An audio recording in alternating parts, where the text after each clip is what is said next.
saison de la moisson.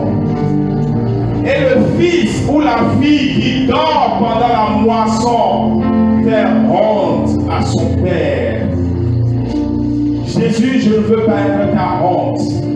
Je veux porter ton message. Je veux aller avec ton message. Je veux investir pour que, Seigneur, ce message aille loin. Je veux prier et intercéder pour qu'une seule personne puisse donner sa vie à toi, Seigneur, comme je l'ai fait.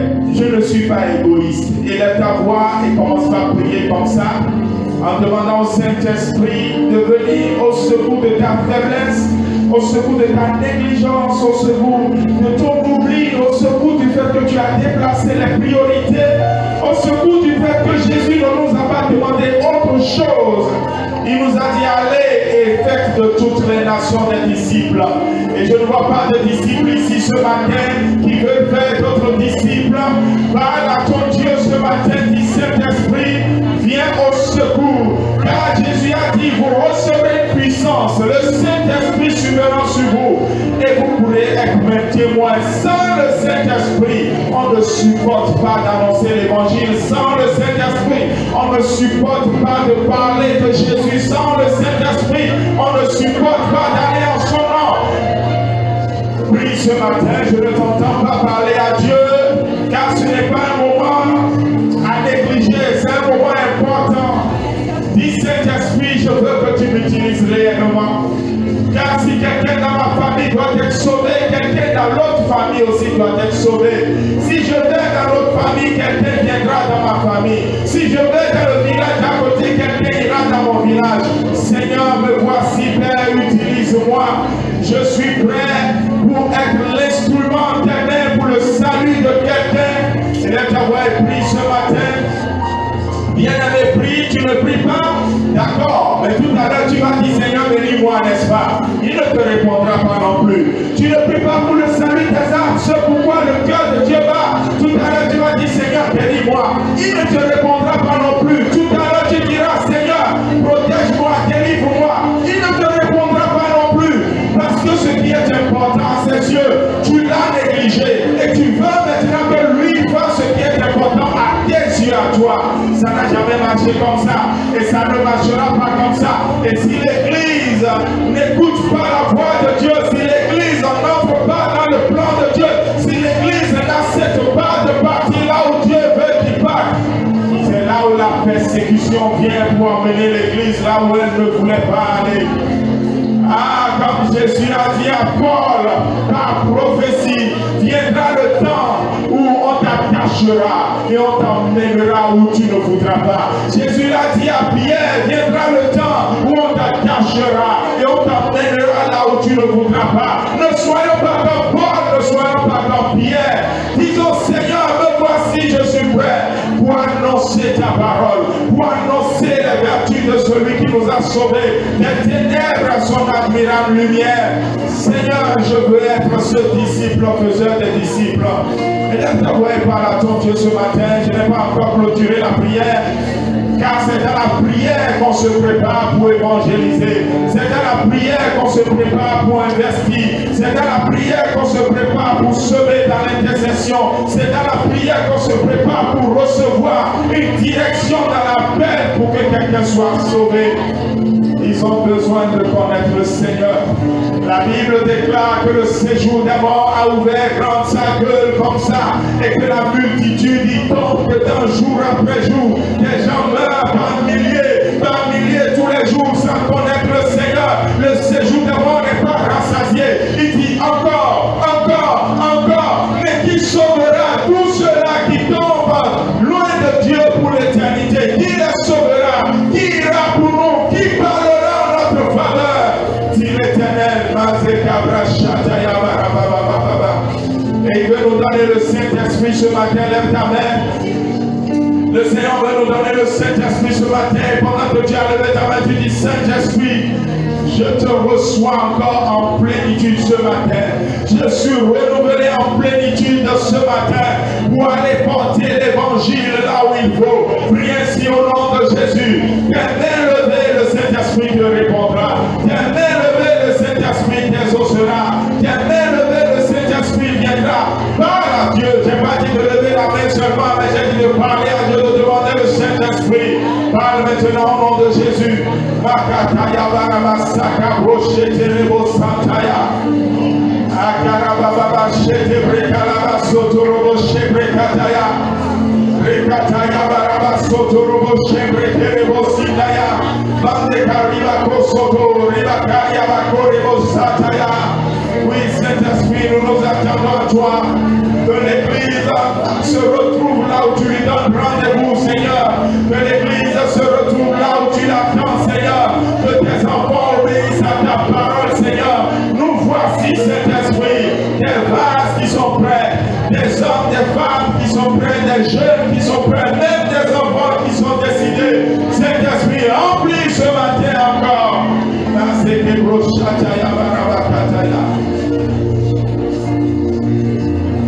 Nous nous attendons à toi, Père. Au nom de Jésus, nous avons prié. Amen. Un disciple de Jésus acclame très fort Jésus le roi. Aujourd'hui, c'est la journée nationale des missions aux assemblées de Dieu sur toute l'étendue du territoire. Et même au Togo, c'est la même date. Et nous rendons grâce à Dieu de ce que ce jour, je peux apporter la parole du Seigneur. Et la parole du Seigneur que je vais apporter ce matin, comment dit-on, est une prédication textuelle. Je fais rarement ça, je fais rarement une prédication textuelle. Aujourd'hui, je vais faire une prédication textuelle, c'est comme ça que le Seigneur m'a conduit. Et avec un titre un peu provocateur. Un titre provocateur, mais orienté mission. Et le titre, c'est, le thème, si vous voulez, c'est « La femme a semé, l'homme a moissonné ».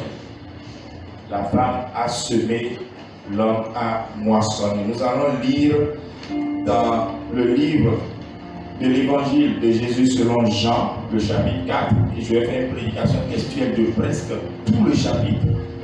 Et puis, nous irons dans Actes chapitre 8 et je ferai une prédication textuelle des 8 premiers versets, du verset 1 au verset 8. Donc, pour Jean, ça fait Jean chapitre 4, du verset 3 au verset 38. Et pour Actes, ça fait Actes chapitre 8, du verset 1 à 8. Puisque nous aurons à revenir sur ces deux textes, verset par verset, je vous prie tout simplement donc de me suivre. On ne va pas les lire, ces versets maintenant. Mais je vous prie vraiment d'avoir votre Bible ouverte constamment, même pour ceux qui prennent des notes, que votre Bible soit ouverte pour que vous puissiez suivre cela, parce que c'est une explication verset par verset dans le sens de la mission que nous voulons donner pour ces deux passages. Que le Saint-Esprit ouvre tes yeux et que ton engagement envers les perdus soit multiplié ce jour au nom de Jésus. Le verset 3 de Jean 4 dit: Jésus quitta la... Bon, je lis la version Semeur, donc j'ai préféré la version Semeur parce que la femme a semé. Jésus quitta la Judée et retourna en Galilée, et il fallait donc traverser la Samarie. Il lui fallait donc traverser la Samarie. Vous savez quoi? Ça, c'est le verset 3 et 4 que je viens de lire. Lorsque Jésus veut quitter la Judée pour aller en Galilée, disons qu'il veut quitter le littoral pour le zoo. Et donc il doit forcément passer par l'Atlantique, le chemin le plus court. Et l'Atlantique ici, on va dire donc que c'est ça la Samarie. Mais la plupart des Juifs ne passent jamais là. Quand les Juifs veulent quitter la Judée pour la Galilée, ils préfèrent passer par Ouémé Plateau pour aller. Donc ils vont faire un grand détour, ou ils préfèrent passer par Monokoufo pour y aller. Je ne sais pas si vous voyez un peu le topo. C'est-à-dire qu'il y a deux raisons pour lesquelles ils ne passent jamais par la Samarie. Eux, les Samaritains, ne s'entendent pas. Je ne pourrai pas aller dans tous les détails, mais tout à l'heure, je reviendrai sur certains détails. Deuxièmement, c'est une route très dangereuse. Il y a souvent des brigands sur ce chemin. C'est la preuve que Jésus lui-même a donnée lorsqu'il a parler du bon samaritain, la parabole du bon samaritain. Donc, en fait, ce juif qui avait voulu aller en Galilée, en quittant Judée, il est passé par la Samarie, les brigands l'ont attaqué. Donc, vous voyez, malgré que c'est un chemin dangereux, Jésus, en voulant quitter la Judée pour la Galilée, est passé par Samarie. Bien aimé, d'autres ont risqué leur vie pour que toi et moi nous entendons l'évangile.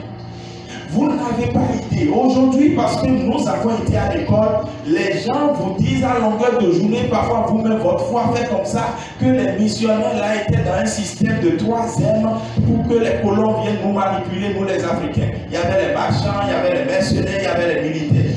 D'accord? Les missionnaires, pardon. Non. Il y avait ces gens de missionnaires qui étaient à la solde des rois et des empereurs d'alors pour venir exploiter les ressources de l'Afrique. Mais nous ne parlons pas d'eux.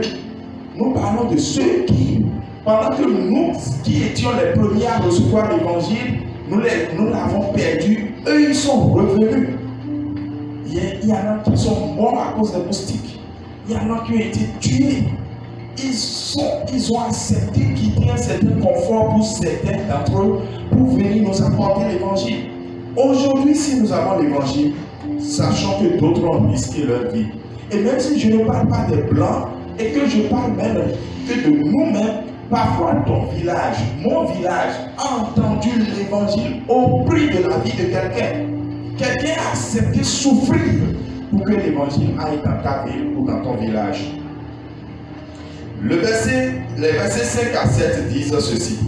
C'est ainsi que Jésus arriva près d'une bourgade de Samarie nommée Sichar, non loin du champ que Jacob avait jadis donné à son fils Joseph. C'est là que se trouvait le puits de Jacob.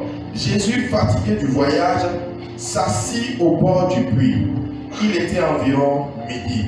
Une femme samaritaine vient pour puiser de l'eau. Jésus s'adressa à elle. S'il te plaît, donne-moi à boire un peu d'eau.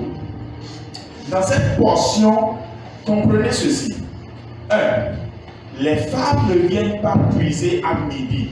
Parce que la version Semeur a expliqué l'heure à laquelle cette femme est venue puiser. Elle est venue puiser aux environs de midi. Parce que dans la version Louis II, on dit la 3e heure, la 6e heure, la 9e heure. Vous ne comprenez pas trop ce que ça veut dire dans notre chronos ici. C'était vers midi. Donc les femmes ne viennent pas puiser à midi parce qu'il fait chaud. Les femmes viennent puiser normalement le soir, complètement le soir.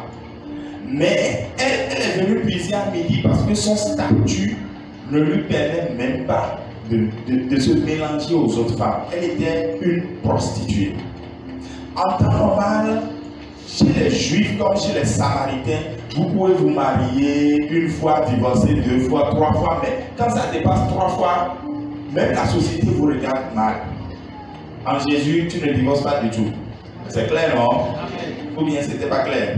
Il ne faut pas après dire que le pasteur a dit dans son message qu'on pouvait divorcer 2 fois, 3 fois, 4 fois. D'accord?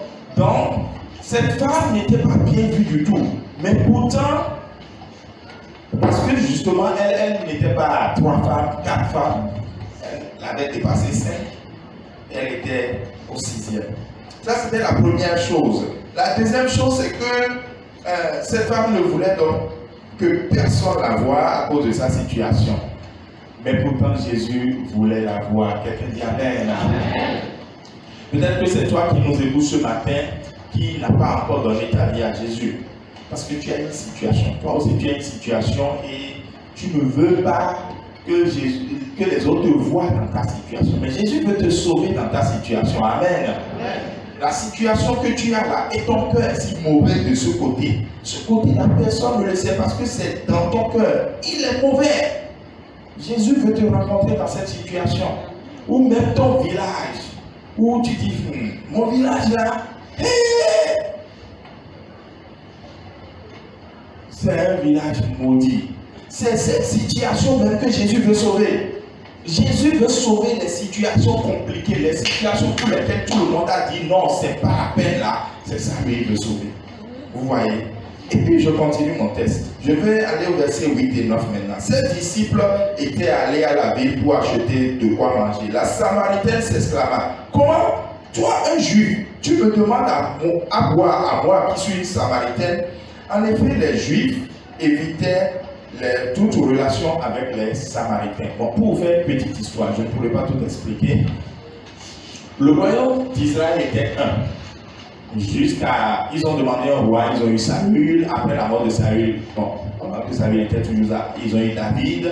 Et David a mis beaucoup d'enfants au monde. Parmi ces enfants, il y avait Salomon. Et maintenant, quand Salomon a régné, à la fin du règne de Salomon, quelque chose s'est passé. Il y a un enfant de Salomon, Roboam, qui est allé au trône. Et puis un serviteur de Salomon, Jéroboam, qui aussi a réclamé le trône. Et donc finalement le royaume a été divisé. Donc une partie est restée fidèle à David, donc à Salomon et à son fils Roboam, mais deux tribus sont allées vers Jéroboam. Et finalement on parle de Juda pour ceux qui sont restés fidèles à David, et on parle d'Israël pour ceux qui ont suivi le chemin loin de David.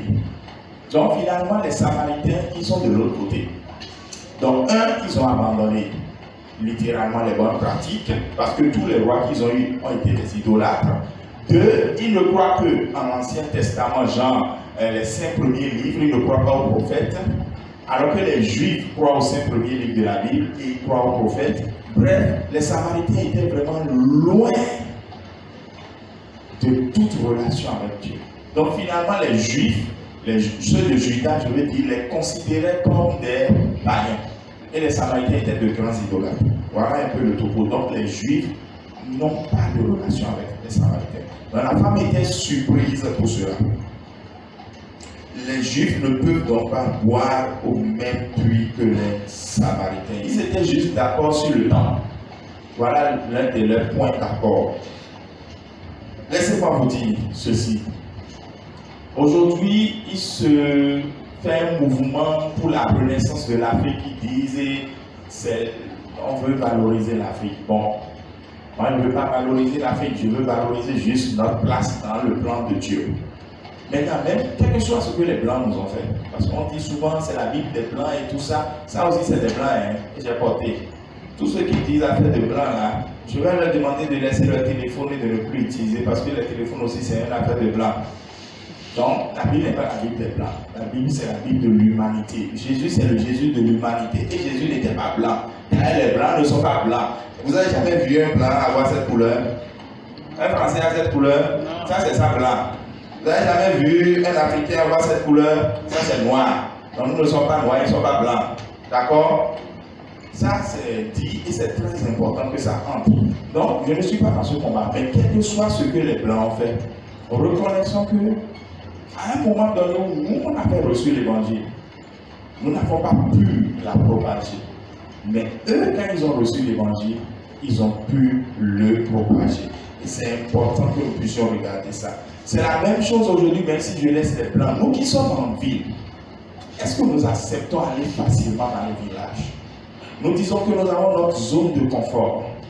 Nous considérons même ceux qui sont dans les villages comme des, comment je vais dire, comme des Samaritains.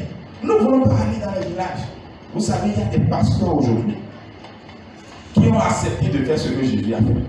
Ils vont dans des villages pas possibles. Dans notre pays, nous avons ce que nous appelons des postes missionnaires. Et ça, ce n'est que pour les assemblées de Dieu. Je ne sais pas ce que les autres dénominations font. Mais ces postes-là, c'est difficile. C'est difficile. Ce n'est pas facile. Nous avons ouvert Prêt-à-Terre depuis 2006. Mais c'est toujours un poste missionnaire jusqu'aujourd'hui. Prêt-à-Terre Pélissoulou, dans la Tonga. Mais ce sont des postes missionnaires. Parce qu'en fait, la pénétration de l'évangile, ça ne va pas. Les gens ne se donnent pas. Ils ne veulent pas. Ils sont liés par l'immoralité. C'est surtout dans ces deux zones que je viens de qualifier. Mais c'est une forte proportion à la boisson et à l'idolâtrie. Maintenant, qui ira vers eux? Si nous les considérons comme des Samaritains, qui ira vers eux? Jésus, lui, il est parti. Il est parti. Et quelqu'un dit, nous irons aussi. En tout cas, commençons d'abord avec nous irons et nous verrons la suite après. Je vais lire le verset 10 maintenant. Jésus répondit à cette femme, si tu savais quel était le don de Dieu, le don que Dieu veut te faire pardon, et qui est celui qui te demande à boire, c'est toi qui aurais demandé qu'il te donne à boire de l'eau vive. Ah, eau vive.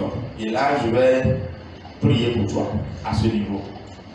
Jésus a employé eau vive alors qu'il est au bord d'un puits.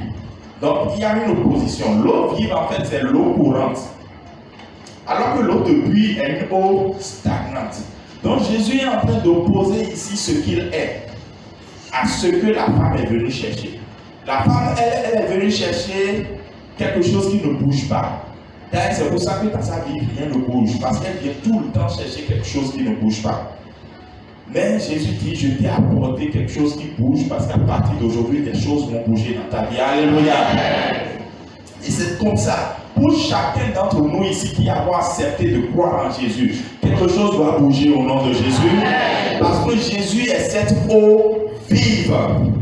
Et celui qui a soif doit aller vers lui. Il a dit à plusieurs reprises, si vous avez soif, venez. Dans l'Ancien Testament, on a dit, venez si vous avez faim, venez si vous avez soif. Vous allez acheter à manger sans rien payer, vous allez acheter à boire sans rien payer. Dans le Nouveau Testament, lui-même le dit toujours dans Jean chapitre 7, si vous avez soif, venez car je vais vous donner de l'eau à boire. Que tu puisses boire ce matin l'eau que le Seigneur Jésus te donne. Parce que c'est la source de vie qui met fin à l'arrêt dans ta vie au nom de Jésus.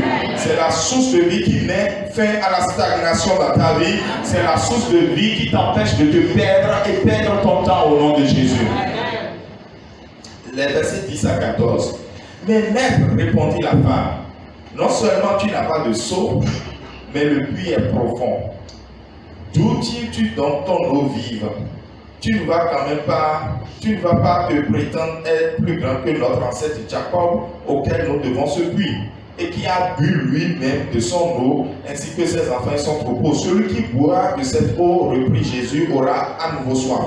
Mais celui qui boira de l'eau que je lui donnerai n'aura plus jamais soif. Bien plus, l'eau que je lui donnerai deviendra en lui une source intarissable qui jaillira jusque dans la vie éternelle. Et j'entends Amen. Ici, en fait, vous voyez quoi? Vous voyez un puits assis sur un puits, ou bien, je préfère dire, vous voyez une source assise sur un puits. Jésus, lui aussi, il y a quelque chose qui sort de l'eau. Mais lui, il a une source.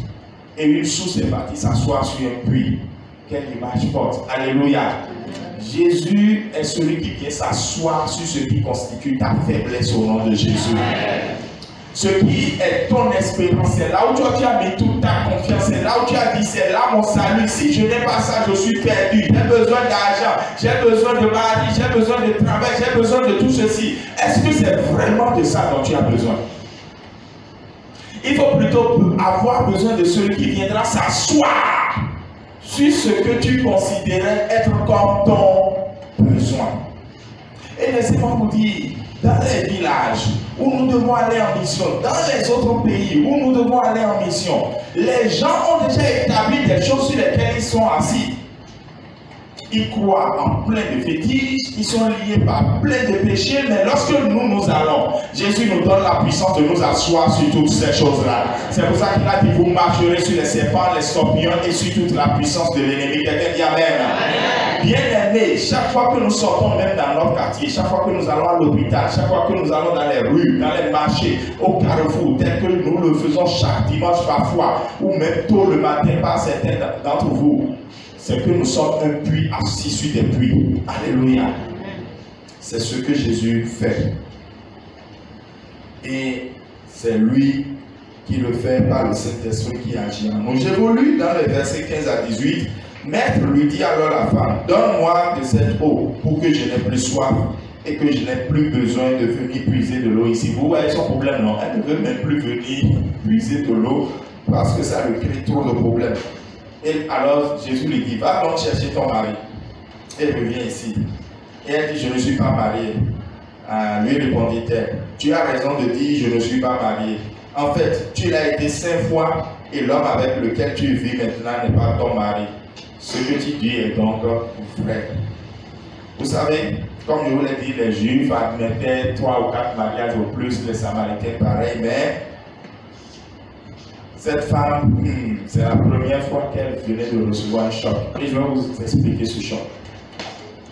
Il y avait dans la vie de cette femme un cycle d'un problème qui ne finit pas. Elle entre dans le mariage échoue. Elle entre dans le mariage, elle échoue. Combien de mariages ont déjà échoué? 5. Elle est actuellement dans quel mariage? 6. Et elle vient de rencontrer qui maintenant? Au puits. Et elle vient de rencontrer le 7e homme.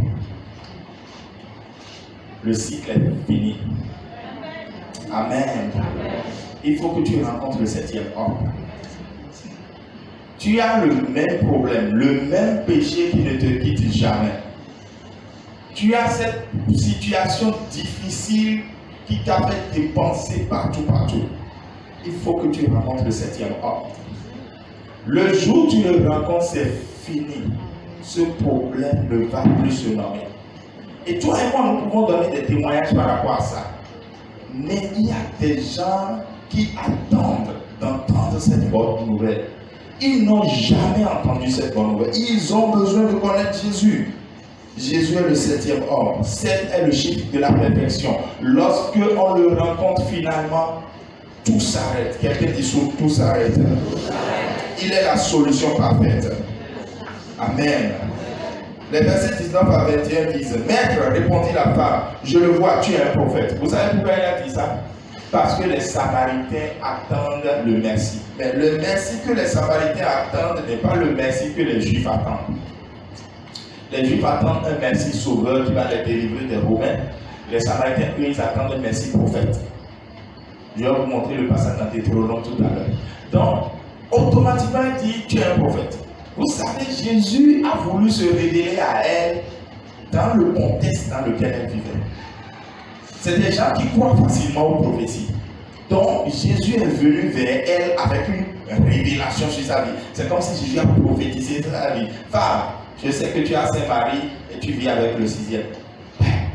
Elle est contente. Parce qu'elle dit, celui-là, qui est un juif, s'il connaît ma vie, ça ne peut être un prophète. Alléluia. C'est comme ça. Jésus vient dans ta vie par rapport aux besoins. Mais je vais laisser un peu ta vie parce que ce n'est pas toi la mission. Jésus ira quelque part par rapport aux besoins des gens. Mais Jésus est esprit aujourd'hui. Et cet esprit est venu habiter toi et moi. Et cet esprit maintenant veut que toi tu partes, moi je parte. Pour que les gens rencontrent Jésus dans leurs besoins. Je vous dis, il y a des postes pas possibles. Parfois, il faut que quelqu'un d'assez courageux aille là-bas. Je donnerai l'exemple de Pénésoulou aujourd'hui. Vous savez que Pénésoulou a un poste missionnaire que un pasteur n'a pas ouvert. C'est un professeur qui a ouvert ça.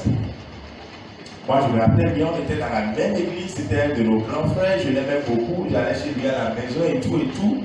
Et puis, bam, on l'a affecté. Il dit Pénésoulou. D'abord, il est parti seul, sans la famille, comme il sait bien. Il est parti, il revient, il dit, ah, Gislain, j'étais pas pasteur, j'étais jeune à l'église. C'est difficile. Prie avec moi. Il part là-bas, il cherche l'église, il n'y a pas d'église. Il cherche partout, il n'y a pas d'église. Il dit, ah, je le fais. Et le dimanche, il est resté chez lui, il a pris le carnet de l'école de dimanche, il a commencé par lire. Parce qu'on était tous moniteurs. Puis 2 mois plus tard, il est descendu, il a dit, ah, Israël, franchement, il faut prier.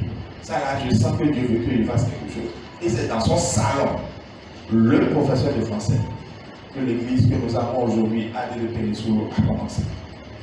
Dans son salon. Le besoin des gens était là, et Dieu l'a envoyé.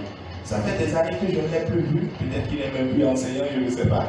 Mais je sais que plus tard dans l'église, il a été le premier dirigeant. Puis après, on a envoyé le pasteur de Bréquetet là-bas. Et puis, donc, je ne sais plus trop comment ça se passe. Mais c'est une église missionnaire aujourd'hui qui a un pasteur. Vous voyez, Dieu nous envoie là où il y a un besoin. Qui est prêt à partir là où il y a un besoin? En tout cas, et non, c'est mes domaines. Et d'autres avaient dit quoi? En tout cas, je vais vers la fin déjà. Je vais vers la fin. Maître, répondit la femme, tu es un prophète. Non, j'ai déjà zappé sur ça. Vous adorez ce que vous ne connaissez pas. Non, c'est pas ça. Hein? Maître, tu es un prophète. Dis-moi, qui a raison? Nos ancêtres ont adoré sur cette montagne. Si vous autres vous affirmez que l'endroit où nous devons adorer, c'est Jérusalem. Crois-moi, lui dit Jésus, l'heure vient où il ne sera plus question de cette montagne ni de Jérusalem pour adorer le Père. Vous adorez ce que vous ne connaissez pas. Nous adorons ce que nous connaissons, car le salut vient du peuple juif. Mais l'heure vient, et elle est déjà venue, où les vrais adorateurs adoreront le Père en esprit et en vérité. Car le Père recherche des hommes qui l'adorent ainsi. Dieu est esprit, il faut que ceux qui l'adorent en esprit et en vérité. La femme lui dit, je sais qu'un jour le Messie doit venir. C'est celui qu'on appelle le Christ. Quand il sera venu, il nous expliquera tout. Jésus dit ici à la femme qui avait déjà des compréhensions bizarres sur le lieu où il faut adorer Dieu, qu'il n'y a plus de lieu maintenant. Que c'est plutôt la forme d'adoration qui est importante. Alors vous comprenez pourquoi j'ai pris 5 minutes de mon temps pour faire tout ce que j'ai fait. Quand nous venons à l'église, c'est la forme d'adoration qui est importante. Ce n'est pas l'église où nous sommes venus. Il y a cette mentalité qui nous a tués. Dès que je suis venu à l'église, là, je suis venu au bon endroit. Non, c'est faux. C'est ça qui a cultivé l'hypocrisie. La preuve est que quand on sort de l'église, on montre réellement ce qu'on est. C'est la forme d'adoration qui est importante. Ce n'est pas l'endroit qui est important. C'est pour ça qu'à l'église, et moi j'ai cassé ça automatiquement, à la fin du culte, c'était mon choc, quoi. Premier pasteur sur mon poste, à la fin du culte, il faut un rang. Et puis on dit, pasteur, tu as une idée. D'abord, je n'ai pas compris. J'ai dit, ça veut dire quoi? Parce qu'on vient de prier chaudement même pendant le culte. Et après, les gens s'allient encore pour dire, pasteur, tu as une idée. Maintenant, si c'est que la personne a une situation particulière et veut voir le pasteur à la fin du culte, aucun problème. Aucun problème. Mais à Joïde, et finalement, quand tu lui dis, bon, par rapport à quoi, il dit non, il y a une idée pour. J'ai chassé ça, j'ai dit non, il oui. D'ailleurs, il y a autre année, parce que cette mentalité a tué. A tué. Parce que la personne est à honneur, pour être séparé, en esprit et en vérité. Quelqu'un dit Amen. Amen. Et c'est ce que Jésus a essayé d'expliquer à cette femme pour lui montrer que l'adoration maintenant, c'est pas le Saint-Esprit et pas Jésus qui est la vérité. Quelqu'un dit Jésus est la vérité. Donc les Samaritains, quand vous ouvrez Deutéronome 18, 15 à 18, je n'ai pas le temps de le lire, vous notez, vous pouvez le lire, Deutéronome 18, 15 à 18, vous allez voir comment les Samaritains croient au Messie. D'accord? Et le Messie qu'ils attendent est un prophète, ils appellent ça le Tahel. Donc, on croit que le Messie est déjà venu et c'est Jésus. Alléluia! Et ce Jésus revient bientôt. Je vais vers la fin. Jésus lui dit, je suis le Messie, moi qui te parle. Ça, c'est le verset 26. Jésus est en train de lui dire littéralement, je suis le Messie, tu ne vas pas en chercher d'autres. C'est la seule fois dans l'évangile selon Jean où Jésus a dit, je suis le Messie avant son procès devant Pilate. Parce que c'est là-bas qu'il a dit à nouveau, tu l'as dit, je le suis. D'accord? Donc, la seule fois où il a dit, je suis le Messie, c'était devant cette femme. Et donc, c'est important que nous puissions comprendre ça. Si tu as besoin de berger dans ta vie, Jésus se montrera à toi comme berger. Si tu as besoin de docteur, d'enseignant dans ta vie, Jésus se montrera à toi comme enseignant. Si tu as besoin de prophète dans ta vie, Jésus se montrera à toi comme prophète. Plusieurs dimanches ici, je suis venu avec des paroles de connaissance que moi-même je me demandais, Seigneur, tu es sûr? Parce que je sais que c'est lui qui m'a parlé. Juste que je lui demande parfois, Seigneur, tu es sûr? Il me dit, annonce seulement. J'annonce et puis après, les gens me voient. Ils me disent, mais pasteur, telle chose que tu as dit à tel but le dimanche là, c'était moi, je devais faire telle chose et j'attendais. Et tu l'as dit. Ce dont tu as besoin, Jésus se révèle toujours à nous comme ça. Quelqu'un dit, Jésus, révèle-toi à moi. Amen. Et maintenant, sur ces entrefaits, je suis au verset 27, les disciples vinrent. Ils furent très étonnés de voir Jésus parler avec une femme. Aucun d'eux, cependant, ne lui demanda, que lui veux-tu ou bien pourquoi parles-tu avec elle? En tout cas, un homme qui parle avec une femme, qui plus est un rabbi, c'est-à-dire un enseignant qui parle avec une femme, Et qui plus est, un juif qui parle avec une femme, en tout cas, Jésus a choisi une femme pour semer, que les femmes qui sont ici disent très fort Amen et j'entends. Oh, c'est faible. Ce que Jésus a fait pour vous mérite plus que ça. Que les femmes qui sont ici et qui ont compris que Jésus a choisi une femme pour semer disent Amen. Regardez, même avant sa mort et sa résurrection, il avait choisi une femme comme évangéliste. Et après sa mort et sa résurrection, la première personne qu'il a choisie encore comme évangéliste, c'est qui? C'est les femmes. Jésus veut que les femmes s'aiment beaucoup. Et si vous ne venez pas à la réunion des femmes, comment allez-vous semer? C'était une parenthèse. Jésus a choisi une femme. Que les femmes disent encore Amen. C'est important et parfois dans l'église, les femmes pensent qu'elles ne sont rien alors que dans la tête et le plan de Dieu, vous êtes beaucoup. Alléluia. Alors la femme laissa là sa cruche, Jésus au verset 28-29, se rendit à la ville et là se mit à dire autour d'elle, venez voir un homme qui m'a dit tout ce que j'ai fait. Si ce n'est pas le Christ, dites-moi qui ça peut être. Elle vient de s'ajouter à la liste de ceux qu'on peut appeler les témoins de Jésus. Alléluia. Oui, nous avons besoin d'être témoins de Jésus. Plus que ceux qui pensent qu'ils sont témoins de Jéhovah. Oui, il faut prendre aussi ta Bible. Va de maison en maison. Reste au carrefour. Sois un témoin de Jésus. Fais comme cette femme. Va dans ta famille. Dites, regardez ce que Jésus a fait pour moi. J'étais stérile, il m'a donné un enfant. J'étais perdu dans mes péchés, il m'a sauvé. Ce jour, je ne fais plus ce péché. J'étais lié par des rêves bizarres, il m'a délivré. Il m'a puissamment libéré, il m'a guéri miraculeusement. C'est ce que cette femme a fait. Quelqu'un dit encore Amen. Amen. Et c'est ce que toi et moi, nous devons faire, être un témoin de Christ. Les gens de la ville, pour se rendre, 30 à 33, sortis, se rendent auprès de Jésus. Entre-temps, les disciples pressaient Jésus en disant, mange donc. Mais il leur dit, j'ai pour me nourrir un aliment que vous ne connaissez pas. Les disciples se demandaient donc entre eux, est-ce que quelqu'un lui aurait-il apporté à manger? C'est une situation pleine d'ironie. Hein? Les disciples sont venus avec de la nourriture matérielle. Mais la femme, elle est partie avec la nourriture spirituelle. Alléluia. Et sa nourriture spirituelle a apporté beaucoup de choses. Mais elle a laissé sa cruche derrière. La raison pour laquelle elle est venue au puits, c'était sa bassine. Elle a laissé la bassine là.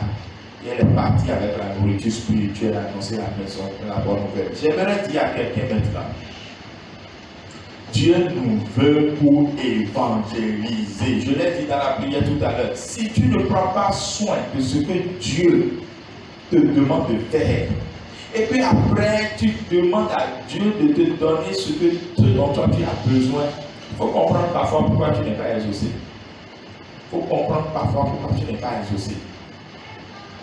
Il faut entrer en toi-même pour te dire, est-ce que je fais ce que Dieu m'a dit de faire? C'est-à-dire annoncer l'évangile. Fais l'œuvre de Dieu et tu verras au nom de Jésus. Ce qui me nourrit, leur expliqua Jésus, c'est d'accomplir la volonté de celui qui m'a envoyé et de bien faire l'œuvre qu'il m'a confiée. Ce matin, que quelqu'un puisse répondre à cet appel de Jésus d'aller faire ce qu'il nous a demandé de faire. Amen. Amen. Les derniers textes disent, de verset 35 au verset 38, vous dites en ce moment, encore 4 mois et c'est la moisson, n'est-ce pas? Eh bien, moi je vous le dis, ouvrez les yeux, regardez les champs qui sont déjà, dont les épis sont déjà blancs, prêts pour être moissonnés. Celui qui fauche reçoit maintenant son salaire et une récolte. Et récolte une moisson pour la vie éternelle. Si bien que semeur et moissonneur partagent la même joie, ici est vérifié le proverbe. Autre est celui qui sème, autre celui qui moissonne. Je vous ai envoyé récolter une moisson qui ne vous a coûté aucune peine. D'autres ont travaillé et vous avez recueilli le fruit de leur labeur. Amen. Amen. La femme vient de semer dans Samarie. Mais ce qu'elle a semé n'a pas été moissonné. Et Jésus nous a dit qu'il y a un proverbe chez les Juifs qui dit que quelqu'un d'autre peut semer, mais quelqu'un d'autre va moissonner. tous ces postes missionnaires dont je vous parle, c'est d'autres qui ont semé. Mais nous pouvons contribuer à la moisson financièrement, dans la prière. Et même le Seigneur peut choisir certains d'entre nous pour partir là-bas. Et c'est là où je vous envoie dans Actes chapitre 8, que vous allez garder ouvert. Ça ne va pas être long. Et vous allez voir qu'au verset 1, il est dit que Saül a approuvé le meurtre d'Étienne. Il y eut ce jour-là une grande persécution contre l'église de Jérusalem. Tous, excepté les apôtres, se dispersaient dans les contrées de Judée et de Samarie. Quand la persécution est venue, les gens sont allés où? Ils sont allés en Judée et ils sont allés en... Je n'ai pas entendu en Samarie. Il y avait eu quoi en Samarie? Là où la femme a semé. Retenons ça. Là où la femme a semé. Il y avait quoi dans ton village? Là où des gens sont allés semer. Moi, je me rappelle de... Ça fait quoi? Ça fait 15 ans aujourd'hui où moi j'étais à Frédéric, là. Le grand pont de Frédéric aujourd'hui, là. Vous tournez à gauche seulement, là. Souvent, je peux dire que j'ai semé là. J'ai semé avec douleur là. Il y a 15 ans seulement, hein. Il y a 15 ans. Mais tous les temps de Zambétor, de Plutor, et tout le désordre du quartier, les gens habitaient là, mais ils vivaient mal. Ils vivaient difficilement. Vous tenez des réunions dans la maison de cet homme qui a ouvert sa maison pour le lieu de culte. Vous êtes à peine 4. Mais le Seigneur se manifestait puissamment. Et la séance suivante, vous êtes 8. Parce que chacun ayant vu ce que Dieu a fait dans sa vie, venait avec une autre personne. Et Dieu touchait leur vie. La séance prochaine, vous êtes 16.